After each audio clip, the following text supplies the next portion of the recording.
Hey guys, it's Courtney here from SUV Campers, and today I'm going to be taking you on a little tour of the SUV Navigator TS with internal toilet and shower. We'll start with the external features of the camper, and we'll start with the kitchen. Now you've got a 4-burner gas stove, which is a standard feature on all SUV campers, all AGA approved stove as well. Directly underneath that you've got a fully lined cutlery drawer, so you can keep that stocked at all times with knives, forks, spoons, tongs, everything like that. You've got a stainless steel dish rack as well, located directly above the sink. You also have a hatch underneath the sink so you can access all your hoses and things like that, as well as your extended bench space next to the stove for your prepping and plating. So directly opposite your kitchen you have your pantry. Now you've got your fold down stabilizer legs here. They're going to act as support for when you've got this slide out. They're located directly above your pantry drawers. So you've got 3 fully carpeted pantry drawers. They're all exactly the same, and because they're carpeted you can put things like plates and cups and stuff like that in there, as well as food. Behind that you've got space for up to a 95 litre Evercool fridge freezer, which is what we've got on display here. And then you've got your fold down table. So to undo that, there's a catch at the front and a catch at the back. Undo those, the table folds down. You can use that for prepping and plating or even eating off, and it also gives you easier access into your fridge as well. Around the other side you have this box here as well. It has a little drawer on the front of it, so that comes out and you can store canned foods or things like that in there. This lid also folds out and over to create an additional tray if you wanted to use it for putting sauces and things like that on. You've got 2 compartments in here as well. One's quite shallow and the other one does go down quite deep, so you can use that for pots and pans and just larger, taller items that won't fit in the drawers or that don't go in the fridge. In between the kitchen and pantry you have this storage drawer here as well. So you can use that for additional pots, pans, additional food, or just for general knick-knacky items.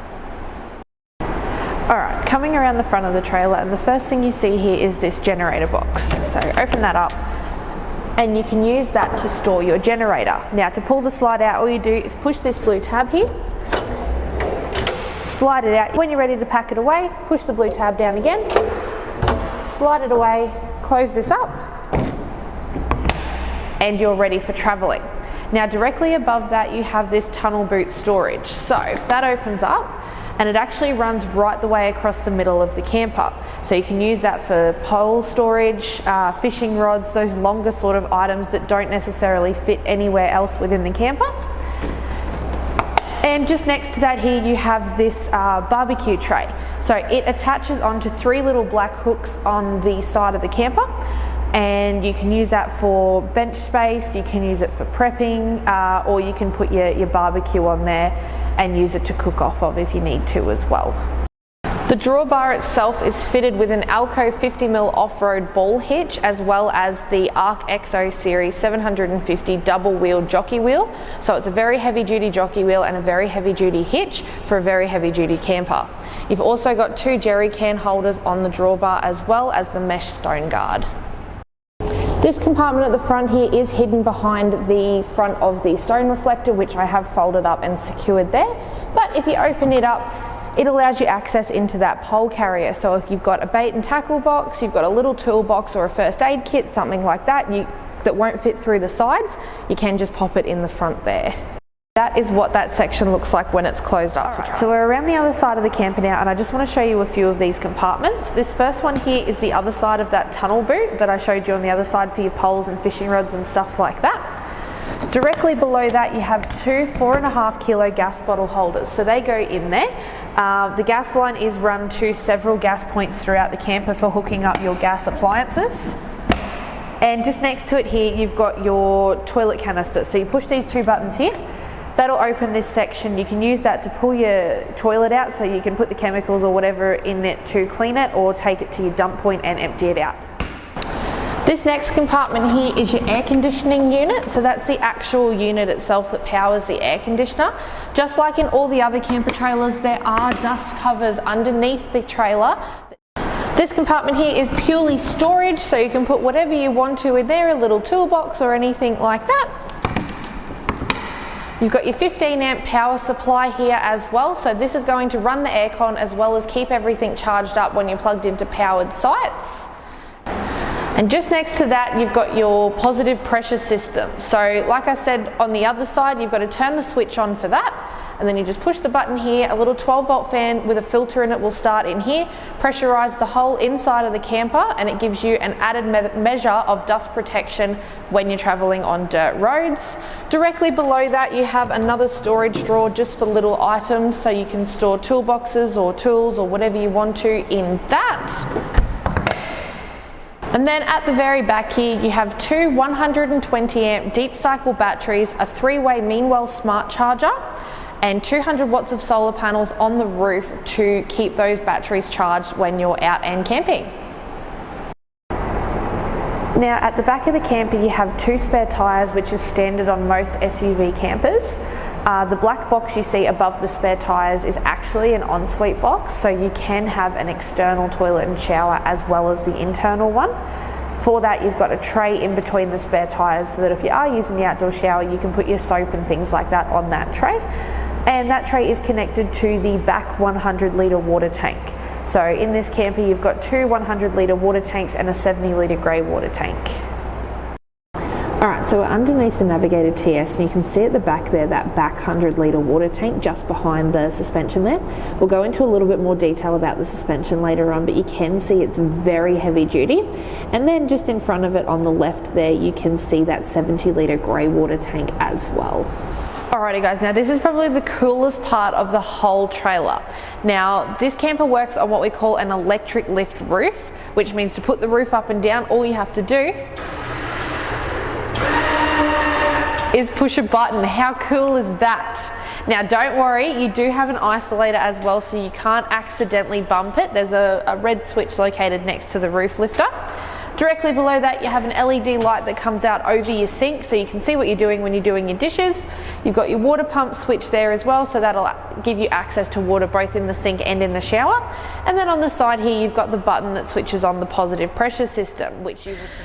Now this is a first look inside the Navigator TS, so you can see the luxury L-shaped lounge with the black vinyl seating. Directly below that is your reverse cycle air conditioning vents and the control panel as well. Don't worry, it does come with a remote, and yes, you did hear me right, the aircon is reverse cycle, so it heats and cools. You've got 3 storage drawers off to the side here as well, so you can store just your general items in there. And just next to that you have these tables. So you can have coffee, you can have dinner, whatever you want to in there if the weather's a little bit rough outside. Otherwise you should be out enjoying the sunshine. Now this is the inside of the Navigator TS, and the first thing you see is that queen size 100mm inner spring mattress. Either side of that you have got an LED reading light, and in those little pockets you can see you have access to 12-volt and USB chargers as well for your phones and things like that. You have got windows right the way around the camper. You can see that these 3 are closed up at the moment, but they are all equipped with the midgie screens like you can see on this one here. And also coming up to the roof, you can see you've got these rails here as well. So if you go away and you do need to hang clothes, or you just need a little bit of extra space, hang your towels there, whatever you need. So the main bed actually lifts up on gas struts, and you've got a bunch of storage underneath. Now along the back there you can see the rails for where the pantry slides back in, but directly in front of that is all storage space. So at the moment we're keeping the walls, draft skirt and floor for the main awning under there, which you can purchase as an additional extra with the Navigators, but you can swap that out for your bags and clothes and things like that when you're traveling. Now this is the part you've all been waiting for, and that is the internal toilet and shower of the Navigator TS. Now when you first open the door, the first thing you see is the toilet. You've also got your 2 towel rails there. That box you can see in the bottom left hand corner is actually a waterproof storage box, so you can keep your towels or clothes and stuff like that in there. Directly above the toilet you have a 2-way exhaust fan with lights around it. So that fan can suck the air out, or it can blow air in if you're having a shower and it's getting quite warm in here. So it works both ways.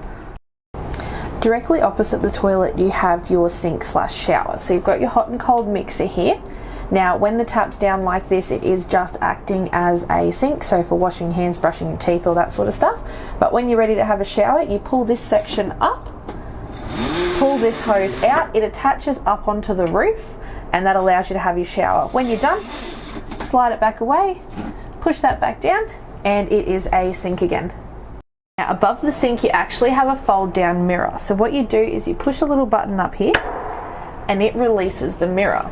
So when you're getting ready in the morning, when you're brushing your hair, brushing your teeth, doing your makeup, you've got a mirror here so that you can see exactly what you're doing when you're getting ready. Now I do want to quickly throw over to Joe. He is going to go over the suspension underneath these campers and show you what makes them off-road. Welcome to SUV Campers. Today I just want to quickly go through, guys, and show you independent suspension on an SUV camper, how it's assembled and what goes into assembling an SUV camper. Underneath, this is really important for you guys that want to get out in the bush and want to make it there and back without having any trouble.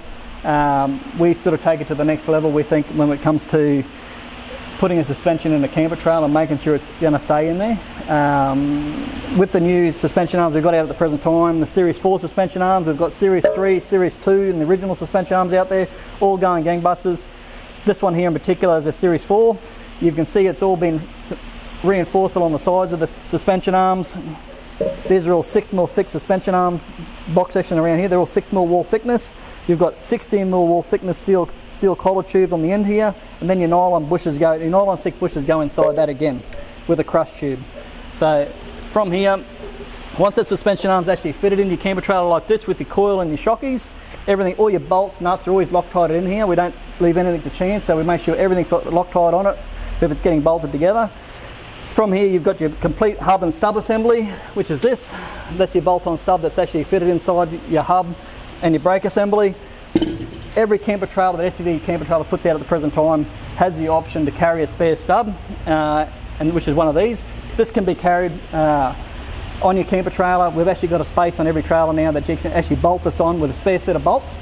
So if you ever did get into trouble and something drastically went wrong, you hit a culvert or you hit a cliff or whatever, and you did do some damage to your suspension, one of the main key points that you don't want happening is your stub breaking off here, which I've never seen one of these break off, but it can possibly happen, or you damage this thread.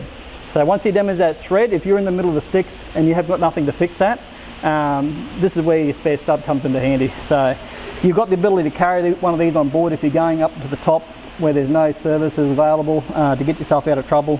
It's definitely a good piece of gear to have on board, but you can see with the amount of work we put into our camper trailers and what we do here, we don't take chances with this sort of gear. Once they bolt that stub onto there, it's wheel aligned. Again, everything's Loctited. Your wheel nuts are torqued to the correct pressures for the trailer, and basically from there you're ready to go. But with SUV campers, we don't leave it to chance. Further to the off-road suspension, you also have these rock sliders located right the way around the camper trailer as well. So it just further proves the off-road capability of these things. Thank you so much, Joe, and thanks to you guys for watching our video on the Navigator TS. Stay tuned for more videos like this in the future, and we will see you next time.